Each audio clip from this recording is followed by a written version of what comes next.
I used to be terrified of standing in front of mirrors, especially during my adolescent time, because I'd stand in front of the mirror and suddenly I wouldn't recognise the person in the mirror. I thought, who is that? Who is that? And I'd think, now look, logically I know that that's a reflection of me.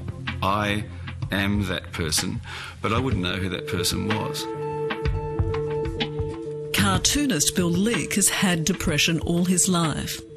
But he's not alone. 1 in 5 Australians will get depression. Our society, unfortunately, still has these strange ideas about depression, that weak people get depressed. If weak people get depressed, then why did Winston Churchill get depressed? Why did Abraham Lincoln get depressed? Why did Charles Darwin get depressed?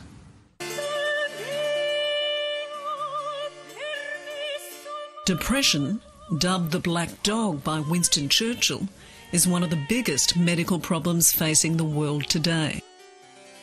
When I woke up early in the morning, when things were at their blackest, I would often think of death, sometimes wish that I hadn't woken up in the morning. I'd say to Liz, when I wake up in the morning, I feel I'm in a hole. I'm in a deep hole and I've got to try and climb out of it. More than 10 million prescriptions for antidepressants were written last year in Australia. There is definitely a great life out there to be had, and I just would hate for any people that have been, any individuals that have been diagnosed with this particular condition to feel as though it was the end. I have a great life, I'm really happy, and definitely there's bad days and all of that sort of stuff, but there's great ones too. Hundreds of thousands of Australians live with depression. It's a disease that has many variations. Tonight we see how some people not only manage to survive, but to beat the black dog.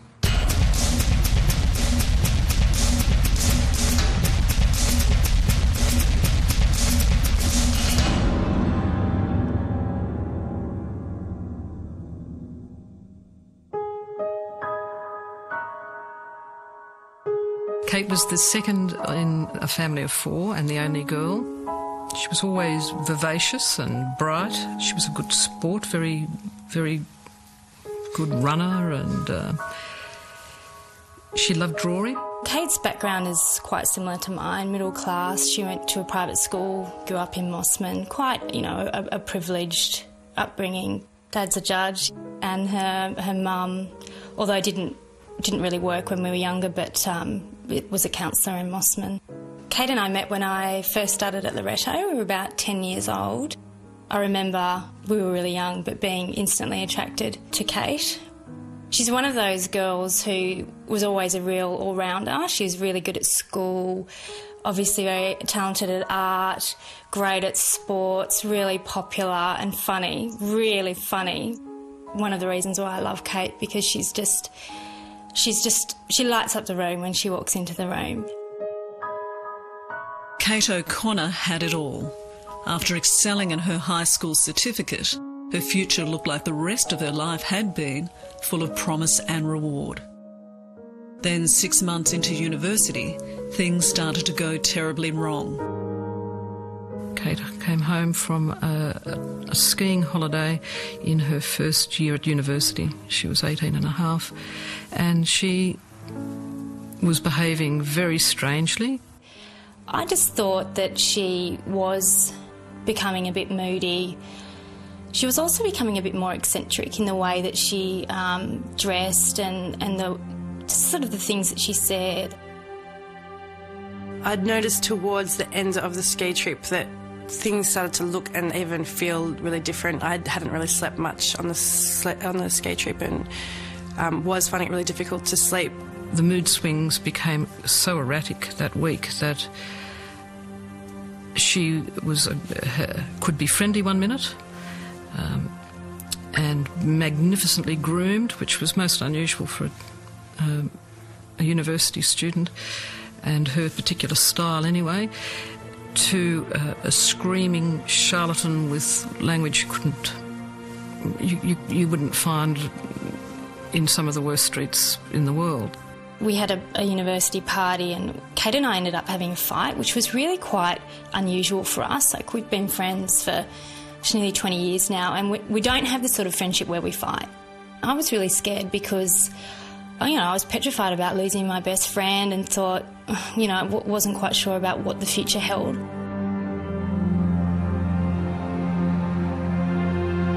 What Sue O'Connor found that night in the gutter outside their family home petrified her too. It was a freezing August night and it was 3 a.m, and she was obviously, you'd have to say almost insane, raving. It was almost like I was talking in tongues to a degree, but I was actually, sprouting words and passages from the Bible, and really felt like my mission was being interrupted. I was the enemy, and she lashed out, and no, she didn't want to come in, and it was screaming and yelling and telling me to whatever, you fucking bitch, and get out. I was lying in bed. I just wasn't sure what was happening, so I was more upset because of Mum and Dad becoming upset.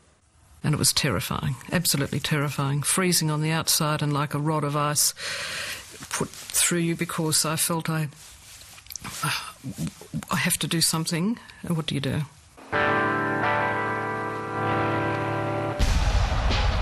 Kate's father forced her into a car. He was taking her to the Royal North Shore Hospital in Sydney, but at a set of lights, she jumped out and escaped. Later, her mother drove to the hospital only to find that her daughter and husband had never arrived. We came across a scene outside Cremorne Junction, which is the area in which we were coming from, and there was an ambulance and a police car.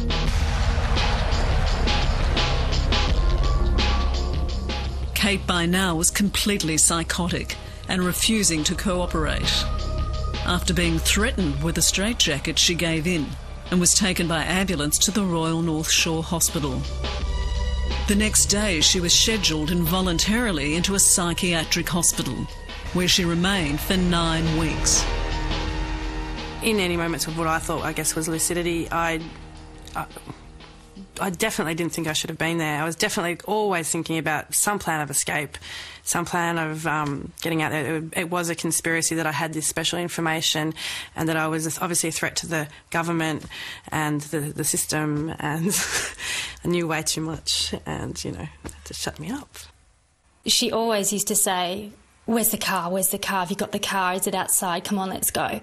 And I would seriously contemplate how I could get her past the guards and past the security to get her into the car, and we'd go up the coast and everything would be fine, because I just thought, my friend doesn't belong in this place, this is horrible. Kate O'Connor was eventually diagnosed with bipolar disorder, or manic depression as it used to be known. Hers was one of the most extreme forms of the condition, dominated by manic and delusional highs, then followed by crashing lows. Depression is one of the most debilitating aspects of this disorder.